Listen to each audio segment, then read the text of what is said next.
আমি আপনাদেরকে ওয়াদা করছি, আগামী দিনে যদি বাংলাদেশ জাতীয়তাবাদী দলকে জনগণ দেশের দায়িত্বভার দেয়, আমরা এটা চলতে দেব না। এবং এইখানে এই সমস্ত জায়গায় বড় ধরনের সংস্কার হবে। রেগুলেটরি বডিগুলোকে শক্তিশালী করতে হবে, নিরপেক্ষ করতে হবে, দলীয় কর্মকাণ্ডের দলীয়করণ থেকে বাইরে রাখতে হবে, প্রফেশনালি চালাতে হবে।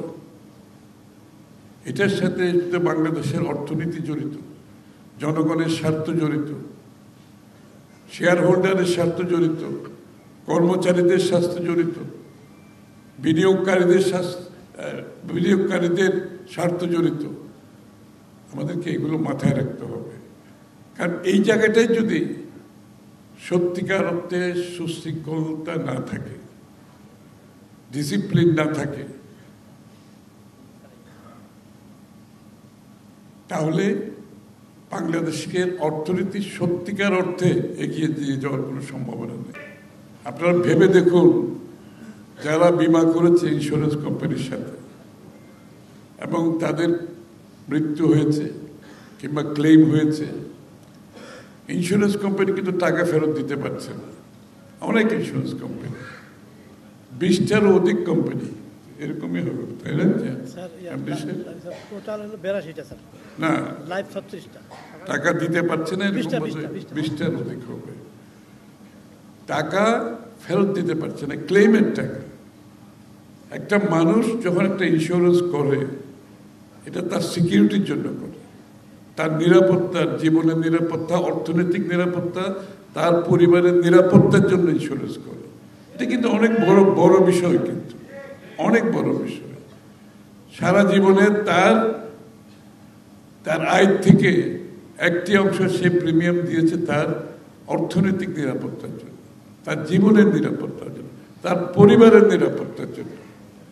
সেই জায়গাটা যখন বাধাগ্রস্ত হয় দুর্নীতির কারণে, লুটপাটের কারণে, আপনি চিন্তা করেন সেই পরিবারের অবস্থা কি হয়।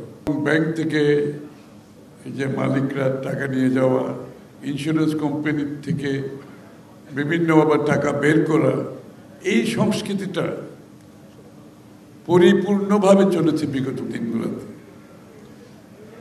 এবং হাতে গোনা কিছু ব্যাংক, হাতে গোনা কিছু ইন্স্যুরেন্স কোম্পানি, যাদের পরিচালকবৃন্দ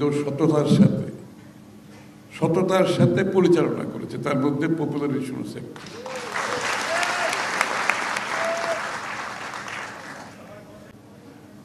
সবকিছু মিলিয়ে আমরা বিগত দিনগুলোতে যেটা দেখেছি, এটা বড় ধরনের লুটপাটের একটা মহোৎসব চলেছে বাংলাদেশে।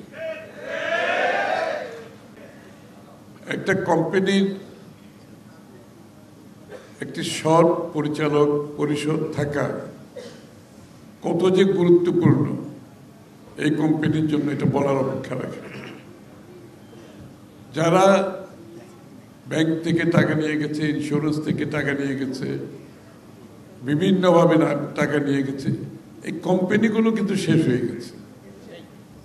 যারা টাকা নিয়ে গেছে তারা লাভবান হয়েছে, কিন্তু কোম্পানির কর্মকর্তাগণ, কোম্পানির সাথে জড়িত সংশ্লিষ্ট যারা কাজ করে, তারা সবাই ক্ষতিগ্রস্ত হয়েছে। এমনকি ইন্স্যুরেন্স কোম্পানিগুলো যে সমস্ত ব্যাংকে টাকা রেখেছে, অনেকগুলো ব্যাংক কিন্তু টাকা ফেরত দিতে পারছে না।